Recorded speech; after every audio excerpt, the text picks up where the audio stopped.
In this video, I'll be showing you how to fix no display on Asus laptop. It's a very simple method, so if you find this video helpful, be sure to drop a like and subscribe. Now, when your Asus laptop turns on, its power LED lights illuminate and the internal cooling fans spin, but the screen remains completely black. The system hardware is failing to initialize its visual output layout, and that's usually caused by a stuck motherboard capacitor, a hung graphics standby state, or an unseated memory module. So what you want to do is unplug the charging brick and disconnect any external USB devices or mice or docks.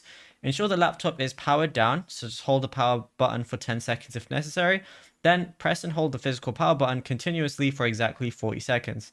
Now the power LED light may flash or turn on briefly during this process, but continue holding the button down until the 40 seconds elapse. Then plug only the official power charger back into the laptop chassis and then press the power button once normally to boot up. This forces a clean hardware handshake across all internal components, frequently restoring the screen instantly. Now, what you could also do is do Windows key, Control, Shift, and B and hold those all together simultaneously, and your laptop is going to emit a sharp audio beep tone and the display panel will briefly flicker or flash, but this indicates Windows has successfully force terminated, cleared, and relaunched your graphics driver, and yeah, it's as simple as that.